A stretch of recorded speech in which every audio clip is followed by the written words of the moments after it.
तो इस बात को तो गांठ बांध लो कि लोग तो ना कहेंगे, जिसके पास भी आप जा रहे हैं वो आपको ना, सबसे पहले वो आपको ना कहने के लिए तैयार बैठा है। अब ये आपका आर्ट है, आपकी कला है कि उसकी ना को हाँ में कैसे बदले। लेकिन ये बात एकदम निश्चित है कि वो व्यक्ति आपको ना करने के लिए बैठा है। अगर आपने उसे कह दिया हाँ भाई प्लान लेके आ रहा हूं मिलना, तो उसने पहले ही अपना एक हथियार, अपनी एक ढाल बना ली, रख लिया अपने सामने कि जब ये आएगा ना मुझे इसे एक ही बात कहनी, ना मुझे नहीं, मैं नहीं करूंगा भाई ज्वाइन, मैं ज्वाइन नहीं होऊंगा सिस्टम में। ये चीज तो उसके पास है, बस आपको करना क्या, उसकी उसी ढाल को हटाना है। उसकी उस ढाल की काट अगर आपके पास होगी तो आप उसकी ढाल की काट कर पाएंगे, उसकी ढाल को तोड़ पाएंगे और उसे अपने साथ शामिल कर। Thank you. लेकिन वो होगा कैसे, बात ये आती है वो होगा कैसे।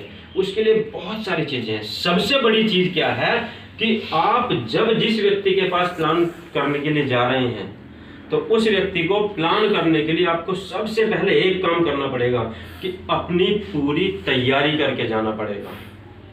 जैसे अगर आप युद्ध में जा रहे हैं तो युद्ध में जाते समय हर तरह की स्थिति से निपटने के लिए आप तैयार होके जाएंगे। ये ऐसे चल देंगे ना हथियार ना कुछ, है ना। आपके पास सारे हथियार होने चाहिए, कवच भी होना चाहिए, सारी चीजें जो युद्ध में आपके काम आ सकती हैं उन सारी चीजों को एनालिसिस करके, उनका अध्ययन करके और उनको तैयार करके आपको लेके जाना पड़ेगा। वैसे ही यहाँ भी अगर किसी एक व्यक्ति को आप प्लान करने जा रहे हैं ना, तो मेरे दोस्तों ये बिल्कुल ध्यान में रख लो कि हमें वो भी एक, जैसे कोई योद्धा युद्ध में जाता है लड़ाई करने के लिए कि मुझे जीतना है, और वहां दो ही स्थिति है कि अगर मैं कमजोर पड़ा तो सामने वाला मुझे मार देगा। वैसे हमें सोच के यहाँ अपनी पूरी तैयारी के साथ जाना, जिसमें अपनी कंपनी के बारे में आपको फुल्ली नॉलेज के साथ जाना पड़ेगा। कुछ भी सवाल पूछ सकता है बंदा कंपनी के बारे में, अपने प्रोडक्ट की फुल्ली नॉलेज के साथ आपको जाना पड़ेगा, अपने प्लान की फुल्ली नॉलेज के साथ आपको जाना पड़ेगा। अगर ये पूरी नॉलेज आपके पास है, अब सामने वाला कितने भी बाउंसर फेंक लो, कितने भी आपसे सवाल कर लो, जब आपको हर चीज की नॉलेज है, आप हर चीज के लिए तैयार होके गए हैं, सारी अपनी कंपनी की नॉलेज रखते हैं, प्लान की नॉलेज रखते हैं, तो उसका कोई भी सवाल होगा हमारे प्लान से रिलेटेड तो होगा, कंपनी से रिलेटेड तो होगा, नेटवर्किंग से रिलेटेड तो होगा, तो तब हम उसका जवाब दे पाएंगे। और जब बंदे को हमने संतुष्ट कर दिया तो फिर हमारे साथ स्थिति एक ही होने वाली है कि उसकी ना हाँ में बदलने वाली है और वो साथ आपके साथ आने वाला है। तो दोस्तों युद्ध की तरह से तैयारी करके जाना पड़ेगा। एक व्यक्ति को भी हम प्लान करने अगर जा रहे हैं ना, तो ये सोच के जाना खाली वो एक नहीं, अगर ये व्यक्ति ज्वाइन हो गया तो पता नहीं कितनी बड़ी टीम ये मेरे साथ खड़ी कर देगा। अगर उसके माइंड में वो बात क्लिक कर गई जो आपके में क्लिक की हुई है, तो वो व्यक्ति बहुत बड़ा बिजनेस आपको दे सकता है। तो हमें एक एक व्यक्ति की वैल्यू भी रखनी है, लेकिन उसके बाद भी एक चीज के लिए हमेशा तैयार रखना है कि भाई पहला तो काम रिजेक्शन ही होगा, पहला तो वो ना ही करने वाला है।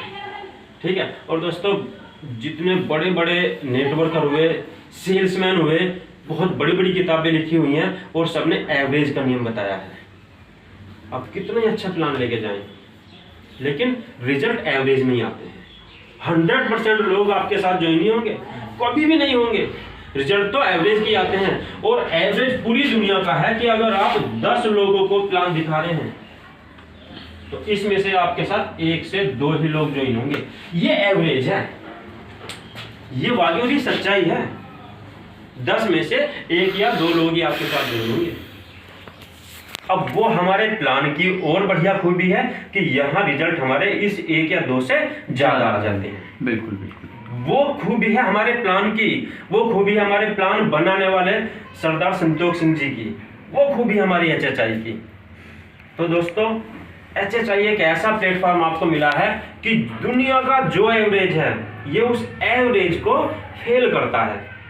लेकिन उसके बाद भी रिजल्ट अगर हमारा इससे दुगना भी हो गया, 2 से 4 रिजल्ट हमारे आ गए लोगों के, तो दोस्तों बहुत बड़ा रिजल्ट आने वाला है, बहुत बड़ा चेंज आने वाला है। तो हमें करना क्या है, एवरेज पे काम करना है और ये सोच के जाना मार्केट में कि ना तो लोगों की हमें सुनने को मिलेगी। अब बात आती है